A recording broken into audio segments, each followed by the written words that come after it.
Ya. Tak payah sebut, tak siapa sebut ke puak itulah, nak tak ada sebahagian kata atau saya sebutlah puak mana-mana tu. Ada sebahagian kata tak payah sama, pas sebahagian lagi kata kena sama gitu. Itulah masalahnya nak. Tu dia. Rahmat Tuhan luas seperti tadi jangan semata-mata berkelahi balah. Tu dia. Bila selisih ulama berpendapat di atas nu, kita ke bawah hanya ikut. Luah dan luah jalan bagi kita untuk berjalannya. Tapi jangan jadi berkelahi balah. Bila kita rasa pendapat kita tidak jadi timbul berkelahi balah, nak timbul bangga dengan ilmu lah. Kita kena rajak klik pada perbahasan ulama di sana. Dan kerana mereka itu warasatul anbiya. Tu dia. Orang yang menerima pesaka daripada nabi-nabi, kalau mereka muafakat, maka itu sempit atas kita orang bawahan. Kalau mereka ada berkhilaf, rahmat klik pada rahmat tadi. Lega bagi kita, luas jalanan untuk kita. Itu dia. Jadi berlaku dah. Berlaku. Ada enggak itu benda tu apa dengan kanak Allah Taala berlaku tu? Tak sengkor orang panggil, tak ada dalam khayalan. Tak ada dia khayalan pula dalam sejarah punah berlaku dah lagi. Tak ingat berlaku kan? Apa pula babi ni babi hutan. Bukan babi kampung. Kalau babi kampung pun tak pernah masuk dalam masjid. Kan? Duduk dalam gua mungkinlah. Tapi babi hutan. Oh Masya Allah.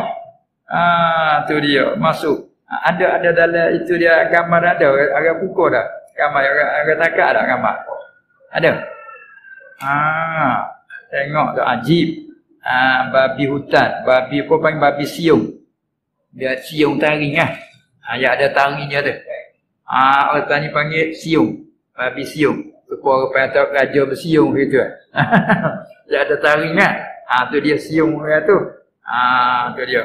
Masya Allah. Jadi baik, dia masuk dalam masjid. Tapi tak tahu cerita macam mana. Kita pun dengar-dengar. Tadi ada cerita dah lebih kurang sekadar sepitah lalu tu. Jadi dia sesat mari ke macam mana? Tu. Sesat masuk. Kalau dia masuk dengan keadaan kering ke basah. Itu masalahnya. Kita tak tahu ni kena dak tanya orang habis nak tu hukum. Tu ke? Tu. Walau bagaimana sama ada kering basah kita bincang buat masalah. Cuma itu berlaku dipanggil sabab. Kalau zaman hadis tu ni sabab bagi wurudil hadis. Sebab berlaku yang ni tu baik satu hadis. Sebab berlaku yang ni turun Quran. Mai mengajar dia panggil sabab nuzulil Quran. Sabab nuzulil ayat. Sebab berlaku begitu turun ayat. Ini sebab berlaku gitu Nabi SAW sebeda. Supaya cerita orang Arabi dia kecil di dalam masjid kata. Kecil dalam masjid. Kecil dalam masjid. Buat sahabat pakat dia nak ahmak lah. Betul. Jangan. Tunggu dia selesai. Jangan terjadi pengajaran dah tu. Sudah selesai dia kecil pasien. Pak Nabi panggil air mari boleh sebekas. Bawa air mari sebekas. Dia ajar cara. Muka masjid zaman dulu tidak seperti zaman sekarang. Mana tidak ada semi begini. Di atas pasir. Bila pasir dia kecil pun setelah segala pasir. Tapi basah-basahnya masih ada kan? Ambil air mari kan? Diu, panggil diu lah. Diu ke cuak ke siram ke macam-macam panggil tu lah. Air wurudul ma'i alaih. Mana siram meratai luah dia tu, maka hukum suci lah. Tak payah kena gidak sedak waktu baik tahu luar dak lah. Cukup lah tu. Tu dia. Lepas tu dia ajar pula. Bapa kamu dak hamak dia. Nanti hamak dia menggara. Satu dia kecil tak ada sudah, tak ada habis. Kita hamak tu dia terperanjat. Bila terperanjat dia lari. Lari tu kecil kot lain tapi jadi luah pula. Tu. Jangan patut Nabi kata, jangan. Biar lepas biar habis dulu. Berlaku dah. Satu jadi ajaran. Yang kedua pula, yang kecil tu dia jahil. Dia tak tahu hukum masjid tak boleh kecil. Dia panggil royak. Lain kali. Hak ni lepas dah. Lain kali jangan kerana masjid dibina untuk beribadah. Kecil tak pernah sabar. Ini najis. Dia pun. Tu dia. Harap kita khemah. Tu lari tu habis melarat. Jadi ajaran dengan sebab itu. Dia mungkinlah bila berlaku pah macam ni. Timbul masalah. Timbul masalah untuk kita reti. Bukan untuk berkelahi bala. Itu dia. Macam mana berlaku ni? Kita klik kepada masalah babi itu sendiri. Anjing dan babi. Kan? Khinzir. Tuhan sebut nama khinzir dalam Quran. Tapi sebut dalam Quran itu dalam bab haram makan. Tak kan? Hurrimat alaikumul maitatu wad-damu wa lahmul khinzir. Dia haram atas kamu akan bangkai, yakni makan bangkai, mencapaikan bangkai. Lepas tu sampai kepada walahmul khinzir. Ini sebut daging itlaq juzuk murakinya kul, kanaknya babi itu sendiri. Walau kata sebut daging, kenapa? Kebanyakan maksud kat daging lah sangatnya. Lepas tu sebut situ tapi murak semua. Apa? Haram makan babi itu maksud. Walaupun sebut daging babi, tidak kata mapuh daging babi, lemak babi tak apa, minyak babi tak apa. Dah. Tidaklah, maksudnya babi. Itu dia bercakap bab haram makan. Kemudian ada pun bab najis. Tu ulama khilaf dah lah.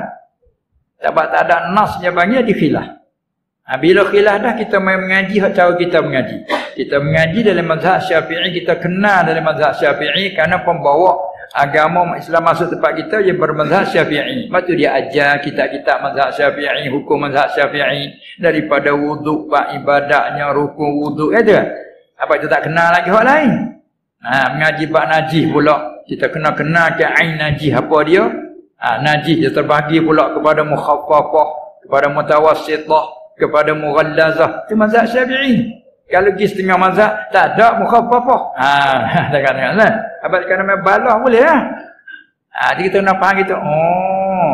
Jadi bila kita mengaji mazhab Syafi'i, najis ada 3 martabat. Apa dia mukhaffafah yang ringan tu khah dengan air kecil kanak bayi lelaki yang ada syarat-syarat dia kan.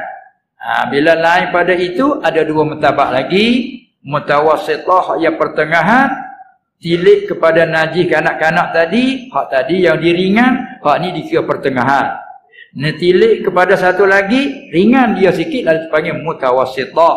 Bila hak besar sekali, najis anjing. Lepas tu dan babi dan barang yang lahir dari keduanya ataupun salah satu dari keduanya dengan binatang yang suci. Kita mengaji kaedah dalam mazhab Syafi'i dulu. Kalau kita nak mengaji hak lain sebagai tambahan luah ilmu. Kemudian kita maklumnya babi itu sendiri, anjing itu mazhab kita Syafi'i najis. Bukan sekadar najis, mughallaz. Sebagai najasatan mughallazatan. Patut ambil dalil di mana yang boleh babi itu najis. Dalam dikiyah ke di atas anjing kerana dia panggil qiyah aulah tu jalan ni ulama. Kemudian setengah kata tak ada najis. Setengah di situ. Sebab itu khilaf tu. Jadi apabila berlaku itu kita senang kita mazhab Syafi'i, dia ada tu mazhab Syafi'i. Tu dia. Tu mazhab Syafi'i kata najis. Apa najis tu? Jika basah. Kalau kering tak apa pun. Pula. Tengok kita berjalan-berjalan, hijau di atas tahi kering. Musim kemarau, musim kemarau, orang yang membuangkan najis besar di tengah jalan kena parah kering. Kita jejak ingat ke potong kayu. Dia tengok, nampak macam potong kayu. Lekat dak di kaki tak pun. Kalau sepak luka kaki kita. Kuatnya. Nama ayat tu begitu. Apa nak kata? Ialah apa dia jirim tu adalah jirim najis ain ni. Tak suci dengan dibasuh kan najis ain. Tapi adakah bila kena dia tu jadi kita mutanajis? Tengok, jika kering dua pihak, tidak. Tu dia. Tidak apa-apa pun. Itu dia. begitulah babi. Katakanlah najis mughallazah terkejut dua mazhab kita ni, patut ada kawan contoh biar lagi dulu. Lepas tu najis basah ke kering. Kalau kering dua pihak tak ada masalah. Masuk dalam rumah kita sekalipun tak ada masalah. Rumah kita kering, dia kering. Katakanlah kalau basah. Kalau basah. Kalau basah, kita basuhlah dia. Pas cara basuh 7 kali orang kita panggil samak. Sebenarnya panggil samak-samak ni kulit bangkai ni panggil samak, dibak tu samak. Tapi ada juga kita panggil bila basuh najis kecil apa nama ni anjing dan babi, orang kita panggil samak juga. Sebenarnya bukan samak yang nu. Mana tak kala basuh sampai 7 kali, dia panggil amrun ta'abbudi. Tak kalau syarak datang suruh basuh 7 kali, kita pun buat 7. Apa jadi? Tak saya kira, dia panggil amrun ta'abbudiyun tu setengah bawah. Sebab bila syarak suruh basuh 7. Pada sampai 7, kena masuk air hak dikeruhkan dengan tanah. Kalau air sudah keruh dah, tak payah mengkeruhkan. Dah keruh dah. Ambil hak keruh sekali, apa tak? Lalu. Itu jika dia berlaku basah. Kalau tak ada basah apa, tak ada apa. Ini belum tilik kepada hak kata diri babi itu suci, tak ada tilik situ lagi. Itu dia. Tidak tilik masalah hak najis. Supaya tenang kita. Itu dia. Macam naik atas ni, naik atas kapal ni apa ni jejak. Tengok tak ada apa, kering tak ada masalah. Tak ada apa. Itu hukumnya luar. Tapi kita saat ni kadang-kadang kita orang awam ni tak pandai nak kira puasa. Buat habis kapal-kapal tu. Itu kan. Kalau dari rumah kita kat buat hauk besarnya dah. Sebenarnya tak ada apa sekali kalau kering lah. Kalau basah, tupuk betul basah tu. Itu je. Tapi dah jadi ke muka lain, capur muka lain tu payah lah. Capur itu dan ini tu ni. Itu lain lah tu. Masalah tak ada payah sekali. Agama luas seperti tadi lah.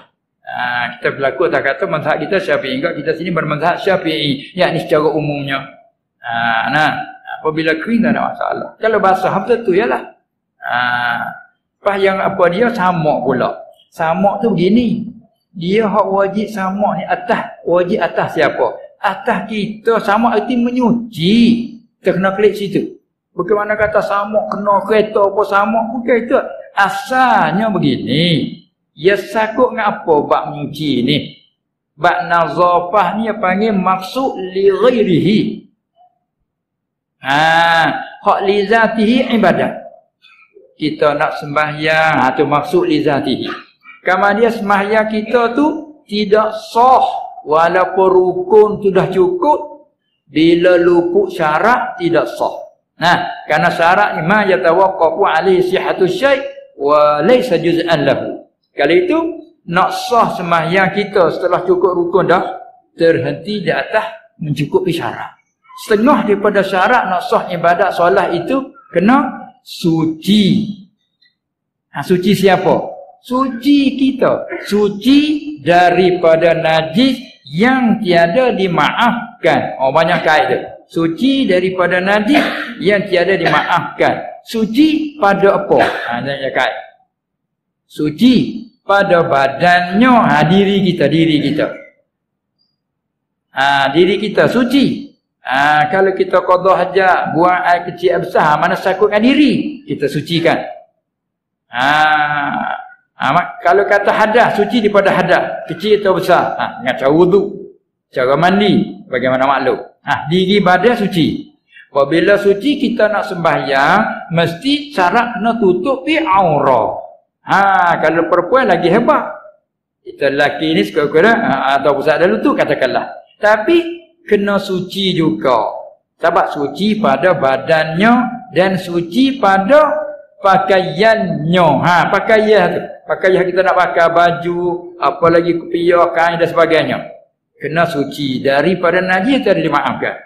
Dan suci pada apa lagi? Apa lagi? Suci pada badan kita suci. Dan pada pakaiannya seorang nak ibadat tu. Katakanlah suci. Dan suci pada tempatnya seorang nak ibadat tu. Baik. Apa murak tepatnya? Macam situ pula.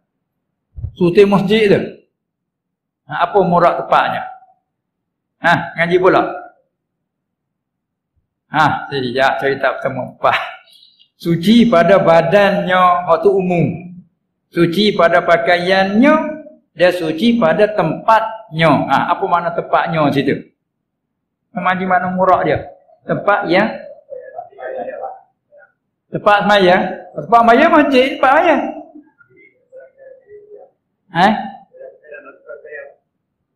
Maksudnya tempat yang sentuh kita dengannya. Tu murak tempat. Najis dah situ. Kita sembahyang sini. Walaupun kita sujud, najis betul dengan dadanya. Berbetulan. Sah ke tidak sembahyang kita? Sah. Makruh laiha. Nak ayat sah tak sah. Kita sembahyang. Ni tempat anak kita kecil di atas tikar, atas sejadahnya. Anak kita kecil, kita belum basuh lagi. Dia atas sembahyang, tempat kita pijak tak ada kena pun najis. Sejadah tu. Tempat kita pijak kaki, tempat sentuh kaki, tak ada kena najis. Tempat kita sujud, turun letak kepala lutut, tak ada najis betul-betul. Tempat kita hantar dua tangan, tak ada sentuh dengan najis. Tempat letak dahi, hantar dahi pun tak sentuh. Tapi membetuli dengan dada kita tempat najis betul. Sah tak sembahyang? Sah. Itu murak dengan tempat.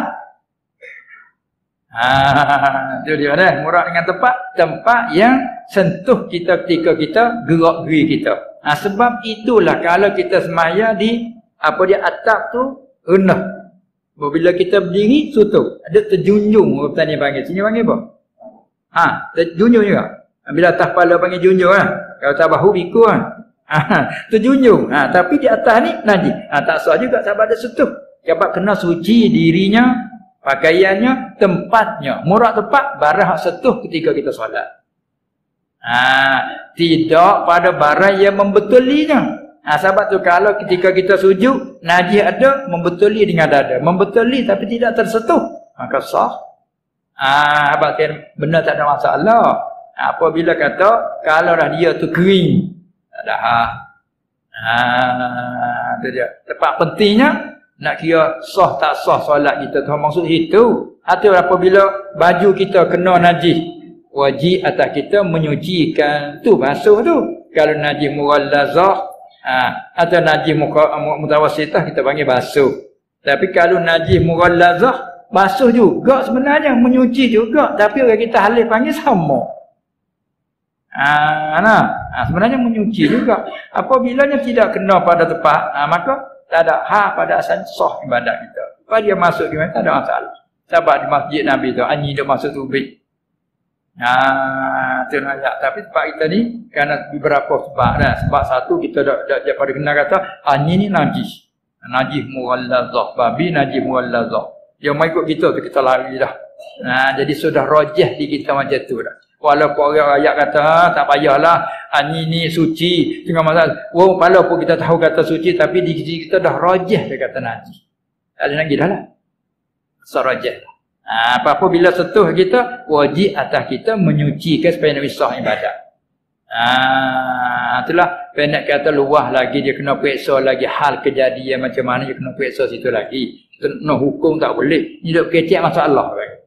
Bila sakit masalah, najis babi tak kira lah berlaku babi tadi ni sebagai sahabat nak kecek ya tu. Tapi untuk nak pergi situ, hak khususi, dia kena periksa cara mana. Tu. Dia ada hukum gung tak boleh. Ini nak kecek masalah babi. Itu dia ada.